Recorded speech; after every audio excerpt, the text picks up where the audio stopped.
para finalizar, eu gostaria que o senhor falasse também sobre se você acha que tem uma degradação na cultura, no costume de ler, e como que a Biblioteca Nacional poderia ajudar ou até mesmo combater Sim. e Não, resguardar esse costume. essa é uma preocupação geral, porque há uma crise civilizatória. Essa crise, ela inclusive supera muitas, até diatribes políticas, porque o problema, como a gente pensar o problema dessas instituições, como a universidade também, é um problema civilizatório, é uma crise muito grande nas instituições de educação e cultura. E é preciso salvar essas instituições, porque elas têm um caráter permanente, elas têm um cuidado com aquilo que é permanente. Há muitos vícios, houveram muitos vícios nas suas conduções e nas suas gestões e na maneira como elas foram apresentadas e como elas são apresentadas ao público. Isso gerou um descompasso. Então, há um distanciamento, há um desapreço pela alta cultura, isso promovido justamente por instituições também. Né? Você vê a linguagem sendo desfeita, o modo como há um apelo muito forte pelo uso da neutralidade, né? Sendo bem franco, todes, por exemplo, virou uma base geral de uso, né? Por catedráticos, assim, por professores universitários. Isso é antagônico àquilo que se produziu em relação à alta cultura, porque não é para ser uma coisa inacessível, mas é porque é preciso apresentar um caráter hierárquico para as coisas, porque as coisas funcionam dessa maneira, é a natureza das coisas.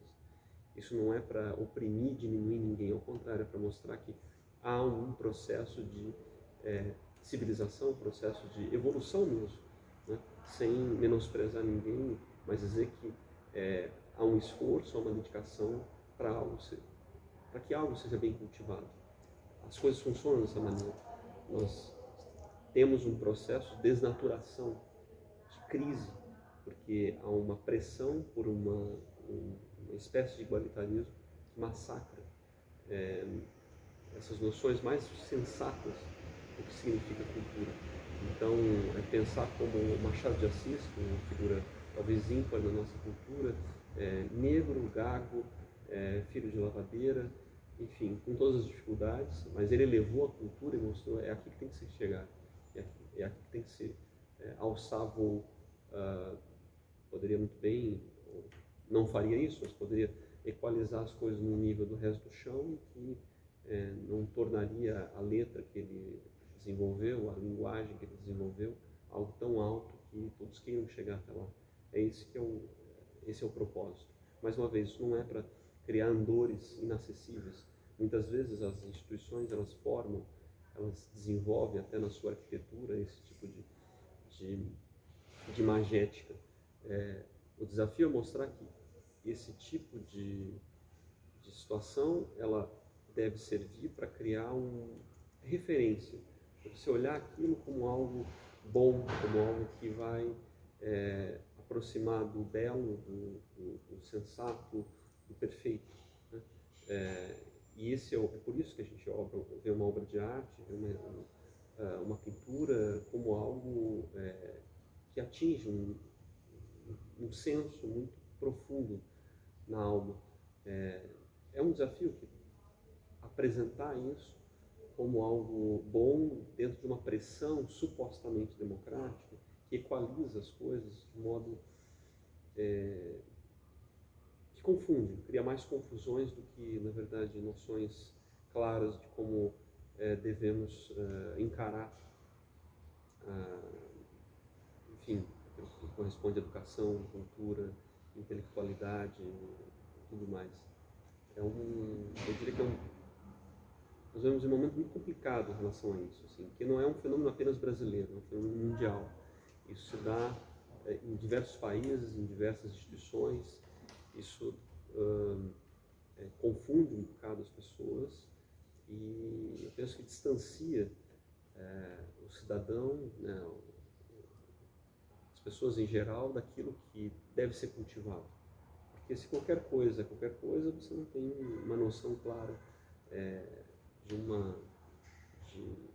daquilo que é mais precioso, né? Então, qualquer coisa vira... Nós banalizamos, na verdade. A cultura, esse é o grande drama. Então, isso surgiu, tem uma série de motivos por que isso aconteceu, né? Enfim, espetacularização das coisas, um desenfreado fenômeno de democratização que tem o seu fator positivo, porque gera um acesso amplo, né?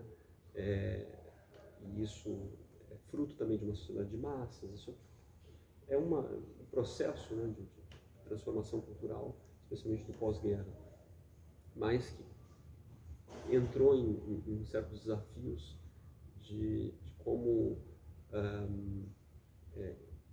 condicionar esse amplo acesso, que é algo muito positivo, essa forma como todos podem encontrar essa elevação com aquilo que é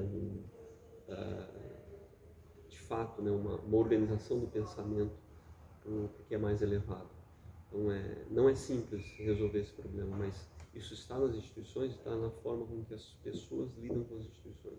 Essas instituições de cultura, de educação, especialmente. Se não resolvermos isso, a gente entra numa enrascada, como temos entrado, e entramos em contradições, porque não adianta, por exemplo, nós compararmos se há 100 anos atrás o Brasil tinha, não me vem à mente agora números precisos, mas, enfim, uma quantidade expressiva da população analfabeta, mas hoje você tem uma quantidade expressiva de pessoas, o máximo, né, de leitores, mas analfabetos funcionais é quase que a maioria. As pessoas não conseguem interpretar os textos, leituras muito fluidas, muito rápidas, sem nenhuma densidade. Então, quiçá o grau cultural que nós atingimos seja inferior hoje do que há 100 anos atrás, quando havia menos dinheiro, menos recursos. Isso se vê claramente quando o que nós produzimos, por exemplo, há décadas e até séculos atrás, né? E o que tem se feito hoje com muito mais recursos, com muito mais dinheiro, com muito mais poucas, com muito mais circunstâncias, com muito mais espetáculo, né? Quanto desperdício se tem. Então, não é um choro, um lamento saudosista, é uma visão do destino que nós estamos construindo, né? Então, isso é muito... Essa discussão não é uma discussão simples, é uma discussão muito... um labirinto, né, entrar nisso, porque não é fácil, é muito fácil. Ao contrário, nós podemos resvalar em certos flancos muito perigosos, né? Mas ela precisa ser feita, ela precisa ser aguçada, porque as pessoas procuram essa elevação, parece que não, mas elas procuram. E se não há uma coisa muito clara no sentido disso, a gente se perde. Então, uma pergunta que você fez, né, incluindo na pergunta geral, é o que a biblioteca pode fazer? A biblioteca precisa proteger o seu lugar, proteger a sua memória, que é a memória do país, a memória do mundo. Ela precisa apresentar aquilo que é canônico, aquilo que é clássico, aquilo que é exemplar. Então nós fazemos isso no cuidado que nós temos dos prêmios literários, no cuidado que nós temos em relação ao Prêmio Camões, que é feito com Portugal, no cuidado que nós temos em patrocínios à literatura que é traduzida para fora, no cuidado que é feito com relação às pesquisas desenvolvidas aqui, no cuidado que é feito em relação a toda a curadoria de acervo, tudo mais, nos projetos que nós temos, por exemplo, de recomendar uma literatura clássica, né, para o público infanto-juvenil, nós temos um projeto. E tudo isso resguardando e consolidando esse papel. É preciso ter um lugar que mantenha essa preciosidade, essa noção de elevação mesmo, né? Mais uma vez, sem um regozijo orgulhoso, sem se achar mais do que os outros, muito pelo contrário, todos aqui nós servimos, ninguém é mais do que os demais, mas dentro de um propósito de cultivo e de demonstração de uma exemplaridade.